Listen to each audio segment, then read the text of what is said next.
মনিরামপুর উপজেলা বিএনপির সাবেক সভাপতি, সাবেক উপজেলা চেয়ারম্যান এবং যশোর জেলা বিএনপির সাবেক সহসভাপতি আলহাজ মোহাম্মদ মুসার মৃত্যুর পর প্রথম কোন পথসভায় অংশ নেন তারই উত্তরসূরি 11 নম্বর চালুয়াডি ইউনিয়ন বিএনপির সভাপতি জনাব কামরুজ্জামান শাহীন এবং জনাব মঈনুল ইসলাম মঈন।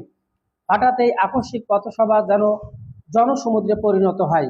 পথসভা শেষে রাজগঞ্জ বটতলা চত্বরে সংক্ষিপ্ত এক আলোচনা সভায় জনাব কামরুজ্জামান শাহীন বলেন, যদি কোনো ব্যক্তি ঋণ দিনা থাকে, আমার বাবা কোনোদিন ওয়াদা করে বা কোনো কথা দিয়ে থাকে, তাহলে আমাদের সাথে যোগাযোগ করবেন, আমরা আপনাদের সাথে থাকার চেষ্টা করব। দেখবেন পাশাপাশি যদি কোনো ব্যক্তি ঋণ দিনা থাকে, আমার বাবা আপনাদের কাছে কোনো অবস্থা ওয়াদা দিছে বা কোনো কথা বলছে, এই ধরনের যদি থাকে আমাদের সাথে যোগাযোগ করবেন।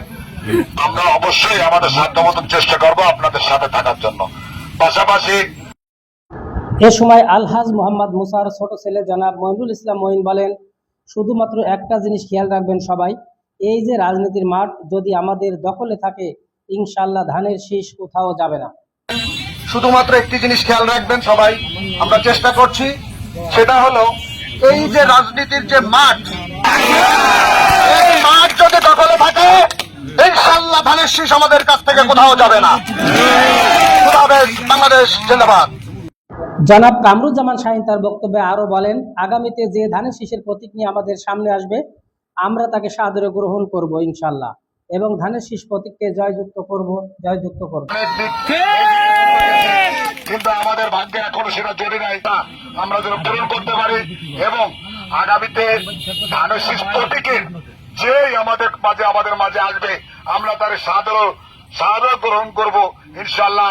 এই কথা দিয়ে আমি আমার বক্তব্য শেষ করছি এবং ধানের শীষ প্রতীককে অবশ্যই জয়যুক্ত করতে হবে।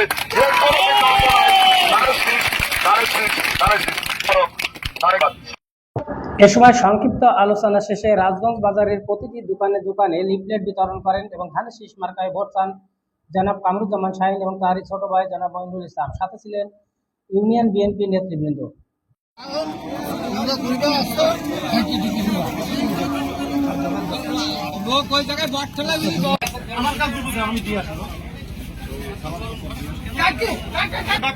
ধানের শীষ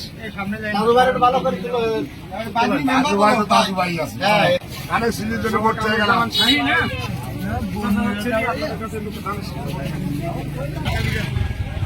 ভালো করে